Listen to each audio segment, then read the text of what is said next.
What's going on, y'all? Thanks for checking in the Khaliis Take. You know what to do. Hit that like, subscribe button. Also hit that notification bell just so you can get the newest and the bonus content first. But hey, let's just go ahead and jump right in. There's a report out now on sportsillustrated.com where you can view it and read more on, John Wall basically competing against Reggie Jackson for the point guard position for the Clippers. And, it's always good to have some, good, friendly competition in the locker room or, on the court or anything like that. That's always a good thing, just, for the battle to see who can take the spot and everything. But, I say this much. Honestly, John Wall is a point guard. And in all essence, Reggie Jackson is a shooting guard. Reggie Jackson could play point guard, but shooting guard is more of his role because Reggie Jackson could shoot better than John Wall. So to me, obviously, John Wall should be the point guard and Reggie Jackson should be the shooting guard because, like I said, that's Reggie's natural position. Even though these last couple of years he's been playing point guard pretty well, but he's definitely better at, just scoring the ball because you see when he's out there on the court, him scoring is his thing, So when you see that, so when you see him out there putting up 25, 35 points, at times, the way he did, especially a few times like he did last season when Paul George went down and Kawhi didn't even play, it just showed his scoring ability. And Reggie has always been a good scorer. Now, John Wall, he can score too, but he scores more in a multitude of ways. He scores more like on fast breaks and, he'll knock down a jumper here and there. And, he can get to the rim really good. So sometime, he'll cut to the basket off a screen or something like that. Or, maybe not a screen, but, he'll find himself cutting to the basket if somebody's at the top of the key. Like hypothetically, let's say Kawhi or PG is at the top of the key and they're dribbling the ball and they're running one of their plays and John Wall slips behind a defender and cuts to the basket and gets an easy layup or, gets an easy two-hand dunk. That's how John Wall mainly scores. And of course, he's, definitely a lot better than Reggie Jackson at getting assists. John Wall in his prime, if he still got any of that left, which I think he does, he can definitely get you 8-9 assists a game easily. Honestly, he can get you 10 assists a game. Because one year, I think he was averaging like 9.5 assists a game. He was like definitely a top 5 point guard that one season with the Wizards. So he can definitely do that because he knows how to find people. And like I said, he's a natural point guard, and his speed, the way he can blow past somebody, and get to the rim, it's going to put a lot of pressure on teams if he still has that ability.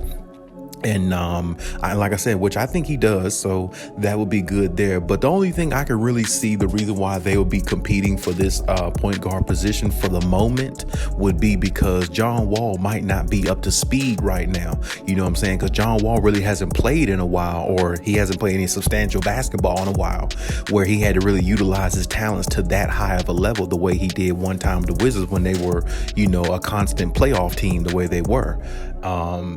So now, Reggie, I could see Reggie, starting out the season possibly being the point guard, for a little while until, John Wall really gets his feet back up under him. Because like I said, he hasn't played high level basketball in a long time where, he's featured on TV, where you see him on SportsCenter, doing some, nice moves and, playing at a high level like he used to. And like you used to see him on SportsCenter all the time. He hasn't played that level of basketball in a while. So, Reggie still might have to play that point guard position for a little bit and let John Wall kind of be his backup, until John Wall gets, comfortable with the offense, more structure with how the team plays, learn everybody is what John Wall's going to have to do. He's going to have to learn this team on the fly in one season and help propel them to a championship. That's basically what John Wall is going to have to do. And that's going to be very tough.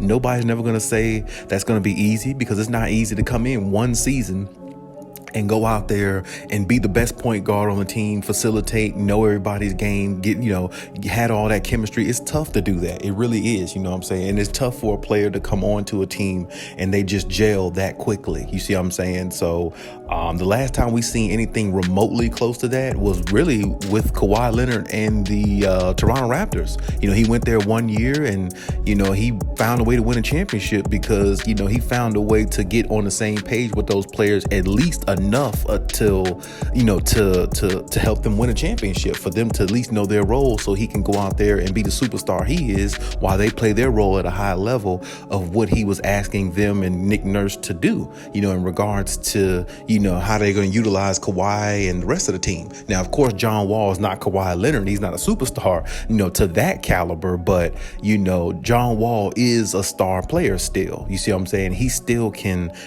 affect a game in a lot of ways. Because like I said, anytime you got a point guard that can give you 8-9 assists a game, close to 10 assists a game, averaging that, he can affect the game in a lot of ways.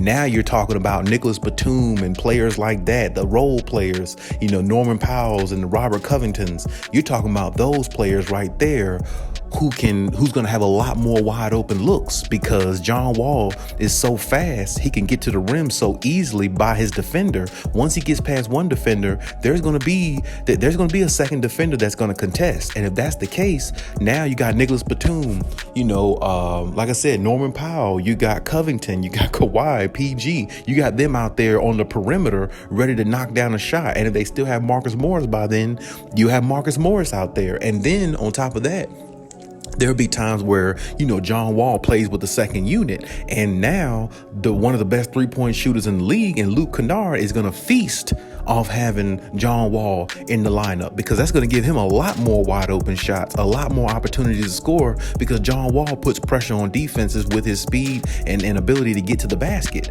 So, hopefully, John Wall stays healthy. Hopefully they kind of work him in slow.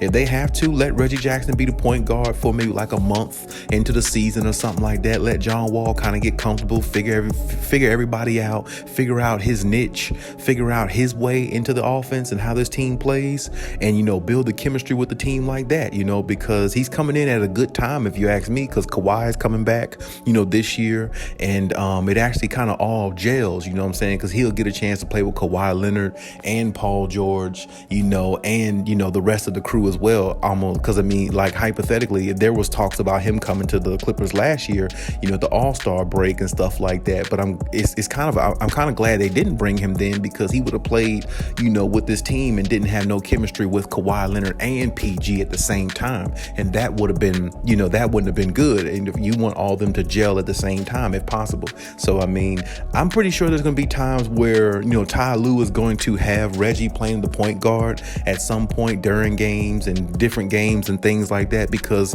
like I said, he wants to get John Wall acclimated to the offense and everything, but you also don't want to put too much pressure on John Wall, because he does have an injury history. So it's like his speed and all that is good, but it's no good if he's not available. So you have to kind of try to keep him healthy as possible, keep him comfortable as possible, and he has to pick up the pace in regards to learning this team, because this team has so many weapons.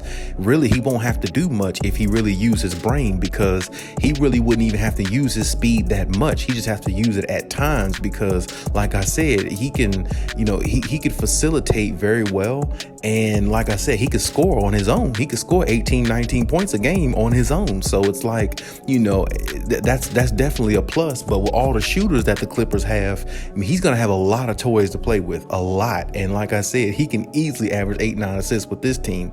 He can average 8-9 assists with this team in his sleep if he chose to, as long as he stays healthy and get back to his stride of how kind of like sort of how he used to be. He'll definitely enjoy playing with this team. So it's sky's the limit for the Clippers. They're definitely, I say, leading the clubhouse in regards to the championship, because they're definitely one of the teams to that's projected to win it, and rightfully so. They got pieces all over the board, and there's probably speculation about the Clippers having too much of a good thing right now with all these pieces. So, and then you got to look at it like this. The offseason isn't over, so they still have chances or time to add somebody else, like maybe another big man that they can kind of utilize. I think that's important right now. Of course, they got, so many versatile players where they can kind of play center position. Like Nicholas Batum, he's a power forward, but he can play, he can guard a center himself. He could play the center position himself for a little while. He can rebound pretty good still to be his age. Then Robert Covington, he can play position 1 through, he can guard position 1 through 5. So on defense, they could put him down there against a center and he can hold his own at times. So, but of course you definitely want to get a real, center big man, on extra added big man on the team too for depth and, more depth in that area. So, I mean, that's definitely, a good thing there, but that definitely would be a good thing there. So they definitely need to look into that like ASAP. So, but I'm excited for the season for this team to see what they look like, see how they gel. And I mean, they're not gonna be all world right away. I think maybe like a month or two into the season, I think they'll definitely look like what we projected or what a lot of people project them to be. You see what I'm saying? So, like I said, so I can see Reggie playing some points still, just until John Wall gets comfortable and acclimated. But when John Wall really gets, comfortable with this offense, I just think Reggie's going to slide right over there to the 2. It's going to be a lineup like John Wall, point guard, Reggie, the shooting guard. You'll have, Kawhi, PG is the small forward, power forward. They're interchangeable between them two. Both of them could play either position, small or power. They probably put,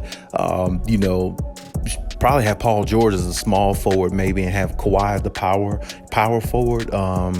Well, maybe it may be the other way around because Paul George is a little bit taller than Kawhi Leonard, I think. So, I mean, they probably would have Kawhi at small forward, PG at power forward. Or, like I said, you can reverse either one of those because both of them are so good on defense, it really doesn't matter. Kawhi is actually a better defender. So, even if you put him as power forward, I mean, he can still lock somebody up. It doesn't really matter. He can guard position 1 through 5. Well, actually, Paul George can too. So, and then you got them two at the forwards, and then, maybe you might have, of course, Zubac at the center position. Now, Marcus Morris, of course, you got to, fit him in there somewhere, if he's still going to be a part of the team. I don't even know if he's going to really be there by the end, by this offseason. I feel like they might find a way to, rid of him. I'm not sure. But even still, Ty Lue is good with interchangeable lineups and all that. So even if Marcus Morris is there, they'll still find room for him too, because he is he is a part of the culture and everything as well. But I'm not sure about his future there based upon the tweets and all these other things about Marcus Morris. So we'll just have to see what happens with him. But yeah, like I said, I like this lineup. I mean, I like what they have. I mean, they definitely have a championship caliber type team, and like I said, it's definitely going to be a tough team to compete against. So whoever's the point guard, now that they actually have a point guard, it's okay because Reggie can play. Like if they had John Wall coming off the bench, like I said, Reggie can play point for a while, have John Wall come off the bench behind him for a while, and now you got a true point guard playing that. And then you can have times where him and Reggie Jackson are in the game at the same time, which will really throw teams off because both of them are playing. They can kind of stagger that point guard role and stagger that shooting guard role, kind of sort of, because I'm pretty sure because John Wall's played shooting guard before too, even though he's naturally a point guard. The Wizards had him doing everything at one time. So I mean, him and Bradley Beal. So I mean, it's definitely good times for the Clippers going forward if they could stay healthy. Health is their biggest Achilles heel. And honestly, it's every team's Achilles heel, really. But for the Clippers, they definitely got a good opportunity going into this next season. And, sky's limit for them, and we'll see what they do. But hey, that's my take on everything. Leave any comments in the comment section. Check out my other videos if you haven't. And hey, Khaliis out.